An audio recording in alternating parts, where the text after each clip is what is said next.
uh, my own journey to become a professional youth sports player. But in the process of doing that, I literally wore out my hand, my right hand. It's this hand, and as a result of that, I couldn't even lift my cell phone. I couldn't even hold a cell phone in my right hand for the longest time because of the arthritis and the RSI, retinopathy I had in my hand.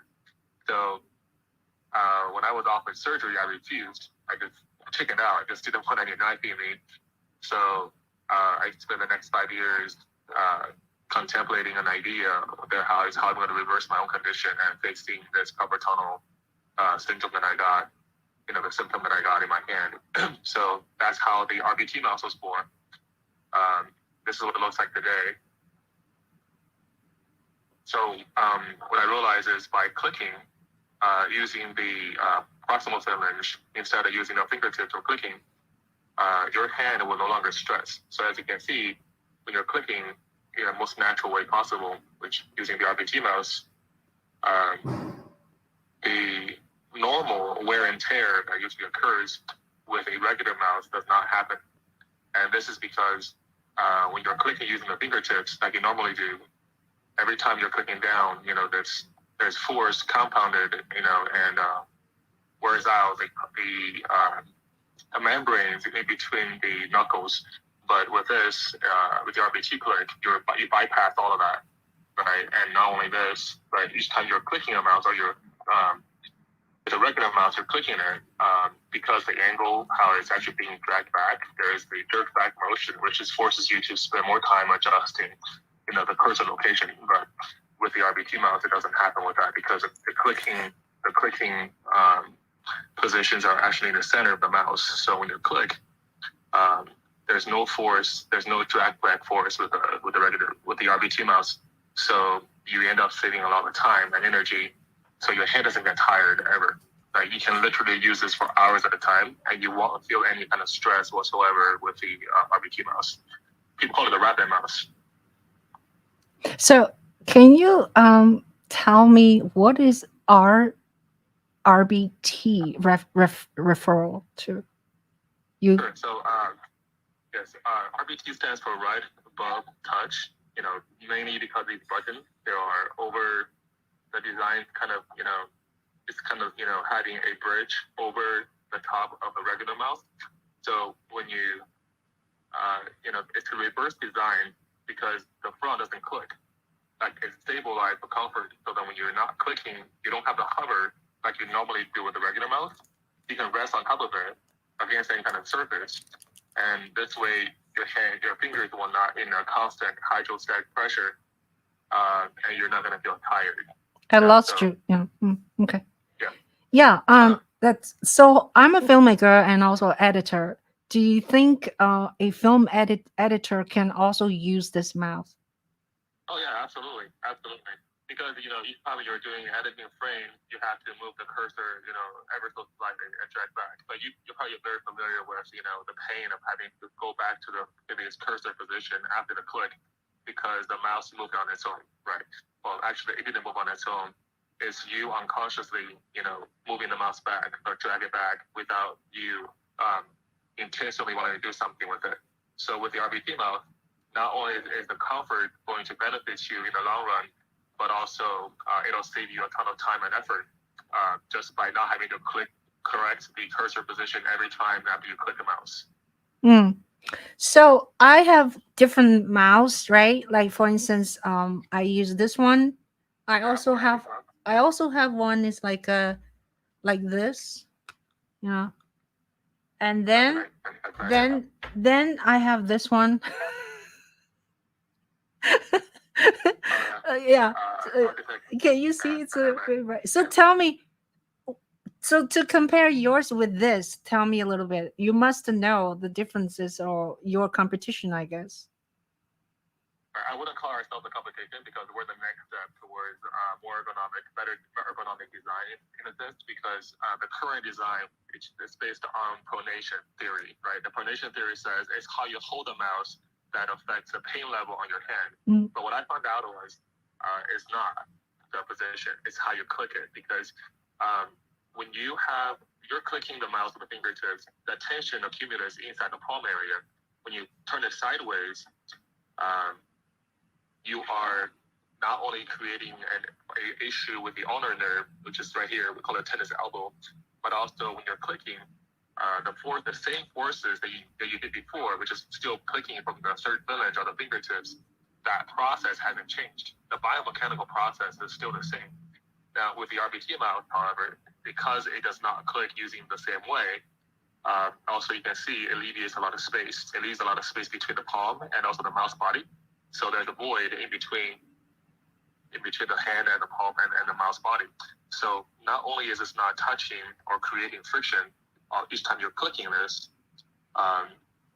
the forces are actually being moved from the palm and change that to the forearm. The major muscle groups are. So that's how the RBT mouse works. It bypasses the previous biomechanical process of clicking a mouse altogether. We're not ergonomic in a sense, because ergonomic is more about mitigating the pain, trying to minimize the pain level as an after effect of what has already occurred. We're changing the clicking process altogether from the beginning, where you are no longer starting the pain in the first place. So that's how we're different from the current ergonomic designers. Interesting. Very interesting. So, tell us a little bit about where is this kind of a entrepreneurship and also engineering ship came from? Like, oh, by the way, a shark fan is in the audience. He said maybe you should remove your phone case. That might be improving the sound. What do you say? Shark fan It's said, not. yeah. It's not gonna help. No. Oh, okay. Okay. But thank you. Thank you, Thank Shark Fan. So tell us a little bit about what is this your entrepreneurship and also the engineering ship come from? Like I said, I had a problem, with my right hand back in college when I wanted to go professional, at esports league. This is way before they had the, $1 million cup for Dota 2 and $5 million challenge for the League of Legends, 2012. I graduated in 2010, right? So this is before all that happened. I wore my hand out and wasn't able to perform or play for 5 years straight. And this is, for me, it was very, very painful. Watching all my friends go pro, that's not a very pleasant feeling. That would be me, right? I'm pretty good. I think I'm better than most of them. I wanted to go pro, but having this hand injury was simply not making it not feasible. And I wanted to be in on the game so much. I started training my left hand, but that too wasn't cutting it. Creating this mouse was really a way to solve my own personal problem. And creating the RBT, the rabbit mouse, was a way for me to come back to esports.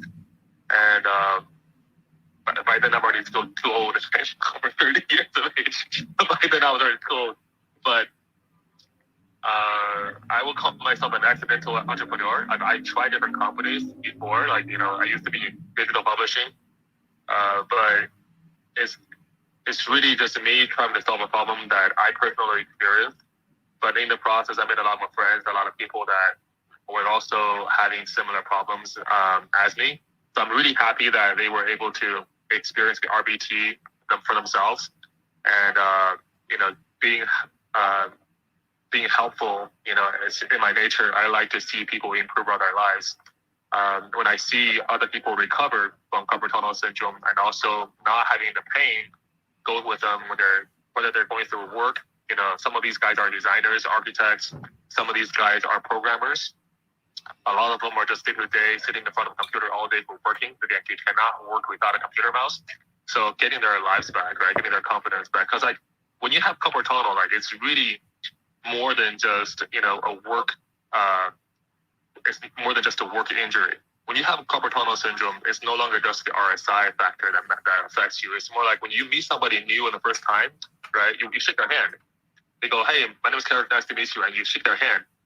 And the fact that you're squeezing a little bit too hard just because you're trying to show your sincerity to the other person, if that person has carpal tunnel syndrome in their hand, they're going to feel very painful, right? So the normal or the usual mindset change right away is when you shake somebody's hand and they withdraw because they're afraid of getting hurt from you, that portrays a level of lack of confidence.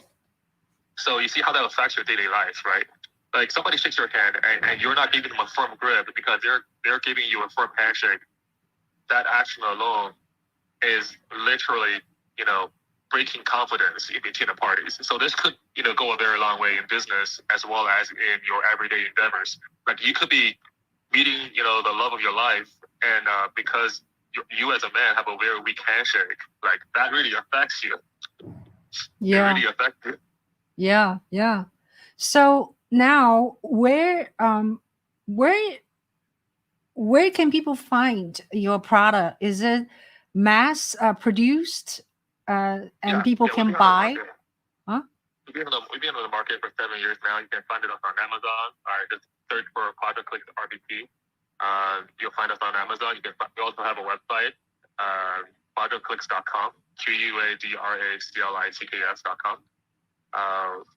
Or we used to sell through sales channels, through Ingram Micro and Synex, but we do from that because our product was considered a little on the expensive end, but because we don't have a name, we don't have a branding power like that of Microsoft or Logitech, so it's harder for us to persuade the distribution channels to actually sell our product as a solution product. They're still used to the low-end products costing $20, $30, but they're not aware of the problem they're also creating, in the consumer space. Because people today are different than the people that were serving 20, 30 years ago. Where back then technology was new, people just wanted to have their hands on something that works. But today, people are looking for a higher standard product that's not only going to serve them in the short term, but also prevent them from getting injury and help them perform better in the long run. Right, because if you look at all the large companies like Logitech, Razer, Microsoft, Dell, what they're not telling you is, that carpal tunnel syndrome you got in your hand, the tendinopathy issues you have, even though it's covered by medical insurance companies and whatnot, what is the root cause of their problem? It's the people who produce these products. They don't want you to know, because if everybody says, hey, look, the numbers are not lying. The numbers are showing that over 500,000 people today, every year, are getting carpal tunnel surgeries, and that costs anywhere between $25,000 to $15,000 per surgery. And the cost to replace that same employee, the person who is literally unable to return to work after surgery, that number is increasing. It's increasing year by year, over 20% a year. That's a lot. Right, and there's 90%. 90% of all the work comp filed today is related to RSI, and a lot of those people who are never getting their lives back, in their career back, are people in their early 40s, late 30s. Their hand is hurting and they can't go back to work. They don't want this for them. They want it to be able to perform. Right, architects will talk to me, all the time, stating, because right behind me, because I'm in the Starbucks in Ontario. Right behind me, going up this way, about less than a mile, is an architect firm called HMC.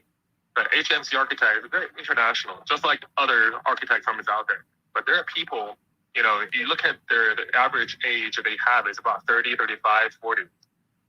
But people are forced to retire at a much earlier age, than they are, than we have seen in the past, right? So when a principal architect reaches a certain age, they have built a name for themselves. Their work and talent has just started showing, but all of a sudden their hands started hurting. What can they do?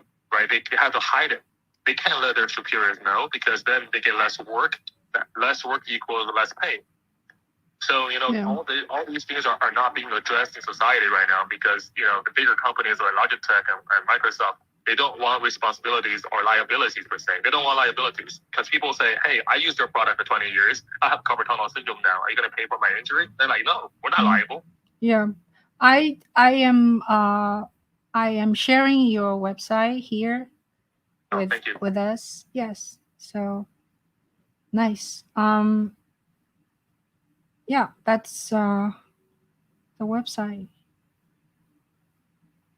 So that's how you use the RBT mouse. You're clicking from the second or third filament in this area. You see how it avoids the fingers being locked in. So because the knuckles are not locked in, it's not creating arthritis in the process because the. What about this area is still? No, it's no longer affected. It's no longer. You can try this change. Try It press hurts. your hand. Like my wrist. This is a wrist. What do you call this? This area hurts. That's the carpal tunnel area. It's the size of the thimble. It's very small. All the channels, all the tendons, and the fluid has to travel through this area. It has to travel through this. So in order for the hand to become nourished by fresh blood, it has to remain open. But when you have pain, when you start having pain, that means there's inflammation in there already, right? And that's when the sideway mouse is no longer serving you, because what they're trying to do is basically catching up to an injury that has already happened beforehand. They're too late in the game. It's not going to work. Now, I want you to try something real quick with your hand, okay? Do this, okay? Do this. Let me see the phone. I'm going to put it right here. Okay, do this. Press with one hand. Is it your left hand that's hurting? Right hand. Your right hand is hurting. Okay, then hold up your right hand. And then click. Hold on. Using the other hand, hold on. Fingertips. So I can see better. Yeah. Okay. Yeah. Press it on the fingertips like this, and you're gonna feel the pain stretching in the area, right? You're gonna feel it. So try to keep this hand straight. Try to keep the fingers straight, and then press it like this. Just push it. You're gonna feel the stress accumulating in the palm area. For your index and your middle finger, press it like this. Okay, now I want you to move the other hand, your left hand, and then press it down to your right hand, but only at the root or at the palm, close to the palm area where the first phalanges is. With the index and the middle finger like this. So middle to middle and index to index, and you push and push. So when you push it down, what do you feel, right? This is where it's affecting. Like, you see, this is where the forces are accumulating. Right. So what I proved to you just now is because the way the RBT mouse clicks are being kind of forced on you. You can't click any other way with this mouse, right? It's forcing you to click using the proximal phalange. Using here. This process, right? Using there, and therefore the forces are accumulating inside. In the major muscle groups, their forearms, where you can't get hurt, because any person that works out or go to the gym will tell you when they are doing dumbbells, when they're doing lifting, doing curls and pull-ups, they're not pulling themselves up with the fingertips grabbing. They're going as close to the to the knuckles, to the major knuckles, as close as possible, because when you do that, they get a stronger forearm. Right? These muscles don't get injured. Instead, it becomes stronger. It's okay to tear them apart a little bit, because the major muscle groups will repair itself faster than than what's happening here, because there's no muscle group in here. You're literally just tearing and breaking the tendons inside the carpal tunnel in the palm. There's no muscle in here, so it's harder. It's not protected. Interesting. Wow. I should try. Yeah. So I'm gonna send you one of those after the show, so you can give it a shot. It'll take a while to get used to, just because chances are you probably spend more than 10 years using a regular computer mouse. So at first it's gonna feel really odd. You'd be like, why does it feel so weird? Like I'm trying to find myself. So just remember this, okay? You're not trying to click a mouse. Think of yourself as, how do I move my fingers naturally without a mouse? Because when you use how you naturally move your fingers is how this RBT mouse is going to click. Just naturally move your fingers without thinking about the mouse at all, and just let the feelings and the new muscle memory sink in, and you'll be golden. Oh, another thing I want to share is this. Okay, so because when you're using the RBT mouse, and now that you know where the area is affecting, I'm gonna let you in a little secret. Okay, so this is actually what it's really doing is it's giving you micro stretches. Like you're actually doing micro stretches with the RBT mouse without thinking about it.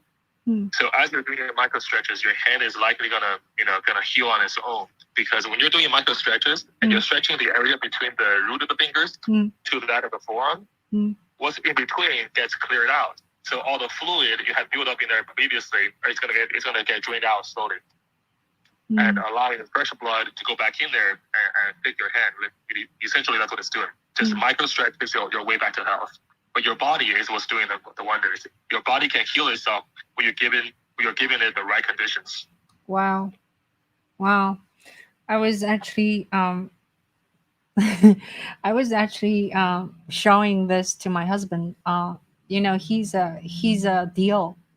He's a doctor of osteopathic. You know what Oh, DO? awesome. You know DO? DO is like a people. It's a pain management. So like people, I see. whoever has pain, go to him. So Okay. yeah. So it'd be I'm gonna nice send to. you two instead of one. What? I'm gonna send you two rabbit mouse instead of one, because he needs to have one. Yeah, I was like, you should check, my friend's mouse, tell your patient, So anyway, yeah. So tell us a little bit about your experience in terms of when you have a business, right? And not only you have a product, you have to do so many, business side. You have to you have to have a patent, and you have to have this manufacturer, and you have to marketing it. So do you have a team helping you, or how do you do this? Like, what kind of market you are looking for? Are people just because they're hurt, or young people? Do you have like you supposed to have a huge market, right? Because a lot of people gaming. Yeah, this is the sad part, because most gamers have to ask their parents for money, right?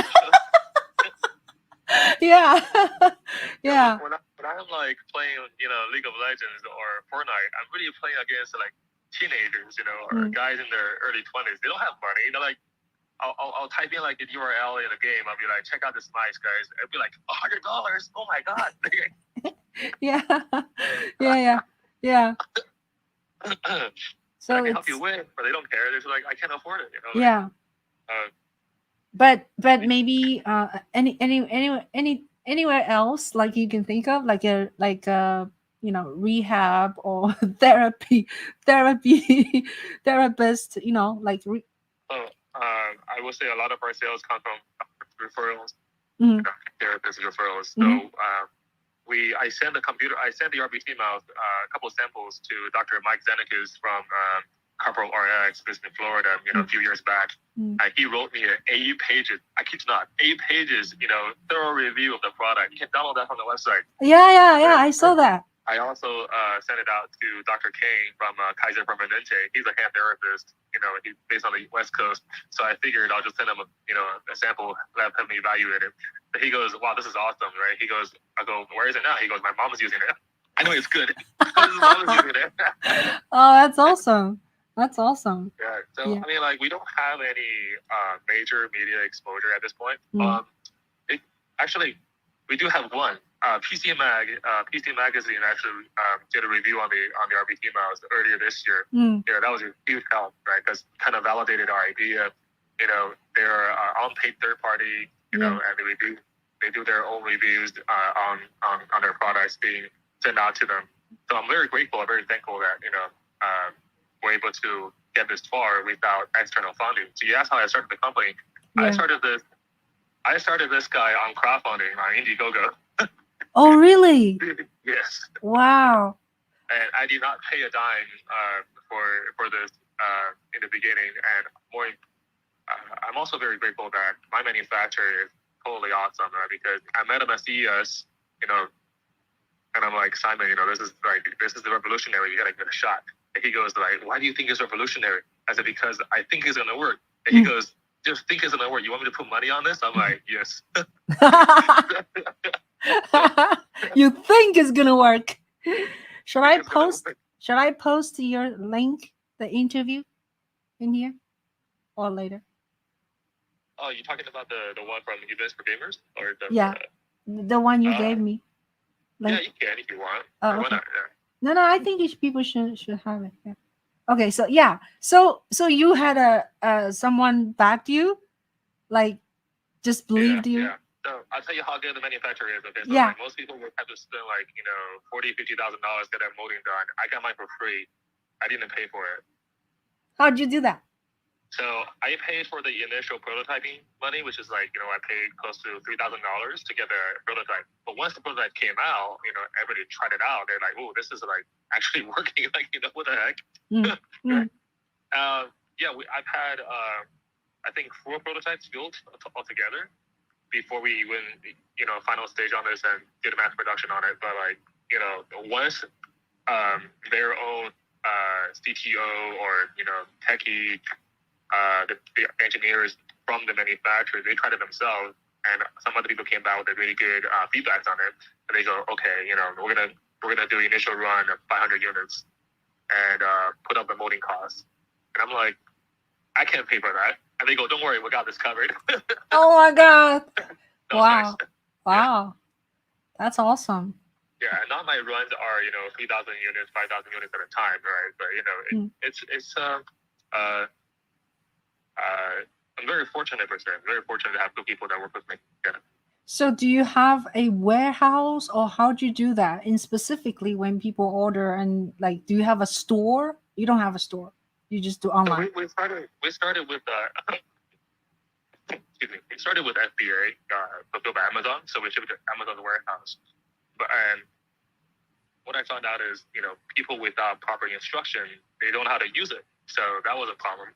We had to pause that and move it back to, fulfilled by merchant. So basically, whenever we get purchase orders, I will box them myself and put this, insertion in there telling people, hey, this is how you use it. And also asking them, please write us a review, because we have, in business, it's very cutthroat, right? Like all these guys, other sellers for the brands, they're trying to basically like smear our reputation. You can see a lot of fake reviews on Amazon. Like just go to Amazon link, the one that on Google you showed up.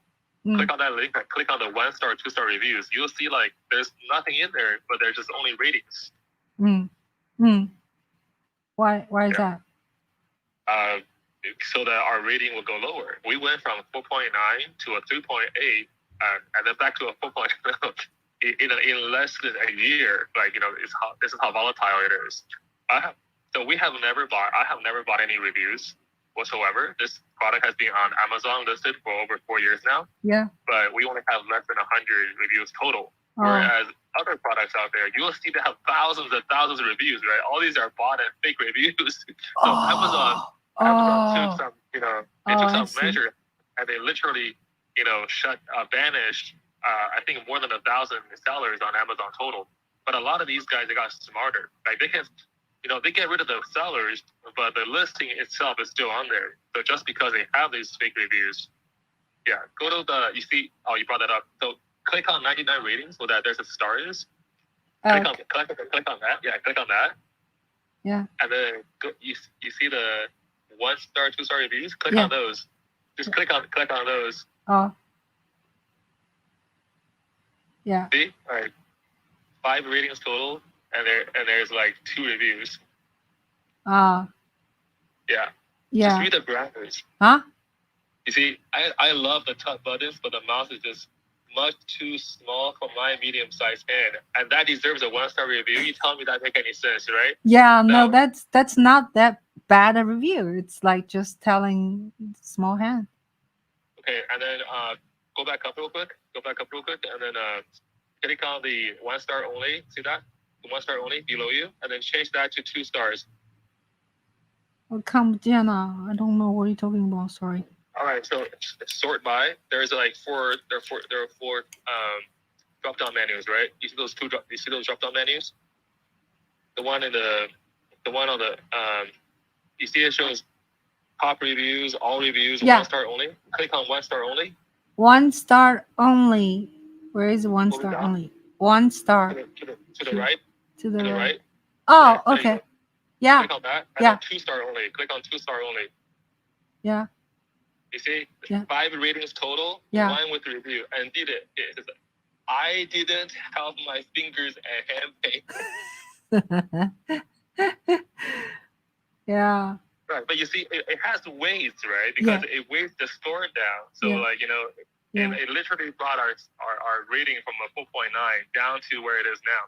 I mean, congratulations, you buy my product. I know who these guys are, right? Like I'll tell you how ridiculous these people are. They'll buy my product, return it, and then on the shipping address, sometimes it's all the same. Yeah. But worse than that, Yeah. I don't know what's wrong with these guys. They don't understand American culture, right? Yeah. So they don't capitalize the first letter of their own name. Like, don't share this with those guys because they're just bad, right? But they don't even capitalize their own name. Like, who does that, right? Who does that? Like, people.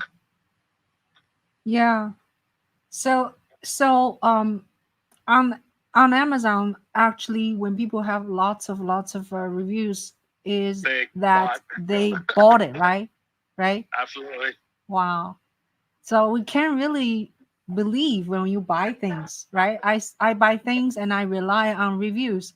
So you can't trust the review anymore, right? There is no trust factor. There's another thing Walmart does is even worse, right? Walmart lets you import. It lets you import all the reviews from your own website and then listed it on the Walmart marketplace as authentic and real. So that's terrible. That's terrible. So basically, all the other sellers, they just buy the fake reviews or get the fake reviews on their own website and waiting for Walmart to import it. Yeah. Oh, that's terrible.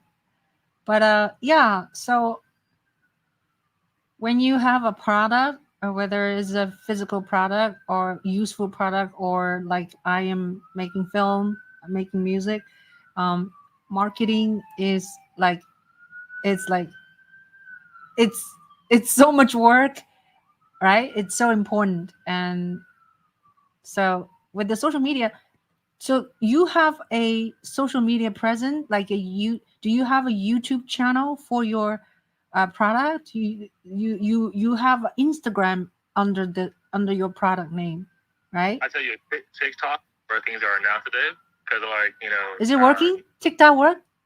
TikTok is pretty good. TikTok is pretty good because I think it's because it's not. Should I say this on livecast? Oh my god! Like, what? Okay. In terms of authenticity, TikTok is all the way up here. Okay, it's irony. Okay, it's just irony. Instagram is like down here. Why? Why? Tell me why. I love Instagram. Tell me why you say that. Because well, if you understand who owns Instagram, like how they do things. Even Threads is failing, right? It's failing. It's just not authentic. People want to see the real you. People want to see. They want to hear and understand and get real messages. But unfortunately, corporate America is failing us today because corporate America is only worried about the moolah. They don't care about you, the people. Like we, the people, don't matter to them. Like we are just ATM to them. Okay, like that's what we are. Everybody to them, they are hoping to keep us as strawmen as we are. They don't care about the real sovereign individuals today that we are. They don't care. They don't want you to know. Like they'll keep everything hidden from you, and making sure that you keep working on that treadmill and don't enjoy your life as a sovereign individual. They don't want you to know any of that. I'm not going to go into too much details into it, but like, you know what I'm talking about, right? Yeah. So why TikTok is more authentic? Because it's not regulated as much. It's still regulated. It's just not regulated as much, right? I mean, we have free speech in this country, but like in reality, though, how much of that is actually free? How much of that is actually, how much of our liberty has been taken away from us without people actually stand up and complaining? You don't hear that, like. I remember on TikTok, at one point people were talking like, why do you think that the young people today are spending more time on TikTok than Instagram? Well, I can tell you why. Typing words like friends, the country friends, on Instagram is going to show you a bunch of food items, but on TikTok, it'll show you what's really happening right now over there. Right? It's news by the people. It's information for the people. You don't see like Logitech or Microsoft being on TikTok because people don't want to see ads, like fake ads, just false information on TikTok. I go on there all the time because I share more about what's happening, in my world, in my life, and you can ask me whatever. Like I'm open. I'm here. I tell people I created this mouse to solve my own problem, and it's working for a lot of people too. We've helped thousands of people recover from carpal tunnel syndrome, while what has Logitech done recently, what has Facebook done recently. They're selling old technology that's outdated, that's hurting people, that's causing pain in people's arms and hands, and they're not seeking remedy for it. I don't think it's pure evil, but it's negligence, right? Like you don't care, man. They don't care about you. What is your TikTok? What is your TikTok handle? It's my name. You'll find me. Like you just search my name, you'll find me. Oh, okay. Okay. Yeah. Guys, find the name. Wow, that's awesome. So what do you think of Facebook? Do you think the Facebook is not authentic either? No? You're gonna be in trouble. Mark Zuckerberg is gonna knock on your door. No, I'm just kidding. No. Well, I think Facebook, has its usage in commerce. It has its commercial values, but that's about it. Like, who goes and update their Facebook profiles today? Nobody. You could look at your friends. Maybe if they're in the older generation, like they'll say, "Oh, had a great birthday party," put some pictures up, right? It's outdated, and it doesn't it's dead. It's dead. Excuse me. I posted something yesterday. Excuse me. But anyway, I posted something last night, like really late, 10 p.m. I just posted because I wasn't worried about viewing shit, right? You're supposed to post in the daytime. It was like 10 p.m. And then, oh gosh, I got a lot of what do you call response? Yeah. Great. I think the content sometimes still, because people say, oh, I always like, once in a while I go into Google, right? Say the best time to post on Instagram, the best time to post on YouTube, the best time to, and then I follow that thread a little bit. But last night I did post, like, I decided, I bought plane ticket. I'm going to China. So it's for real. And so I posted, and then there's a lot of people, say things. But anyway, so it's interesting. It doesn't matter actually when you post. Yeah, it doesn't matter. Right? Right? Not so much. Anyway, so yeah, we're almost at the end. You have a meeting to go. Yeah. How about like Clubhouse? Oh, do you find Clubhouse useful? Otherwise, I won't meet you. I think so. Yeah, I met a lot of people on Clubhouse for, again, they're authentic, they're helpful, and people are more open to ideas, to talk about ideas, talk about their own situations, and life findings. Because it's instantaneous, right? You don't get time to prepare so much. Like, whatever comes out of you is whatever comes out of you. I really appreciate the fact that you can, today we have, live streams, we have audio, we have. I still enjoy meeting friends, like we just go meet them in real life and reconnect with everybody every once in a while. But people are older, right? It's just, when you get older, time is like currency. Yeah? You're losing that currency. Like. Yeah. I think the voice app like Clubhouse, I don't know, there's another one, but it's very powerful. It's pretty authentic, unless some people are very good actors, or actors, right? So pretty much you can hear the sound, you can feel it. And yeah, I made so many wonderful friends, including you. So yeah, thank you so much for being on my show. And how about last word from you? Last word. Oh, Ching, you are awesome. I appreciate you. I do. Thank you. Thank you so much. Thank you so much for coming on. And yeah, I hope your business does well. And I'll help in any way I can. And everybody go to go to Amazon to buy the mouse, please. Send me your address. I'm gonna send you 2 samples. Okay. Thank you. Thank you. All right, I'll let you go. So yeah, thank you so much. Okay. Thank you. Take care. Thank Bye. you. Yeah, I want to thank my friend being here, Shark Fan and Lewis, and some other people listening. Yeah, thank you guys. Okay, bye.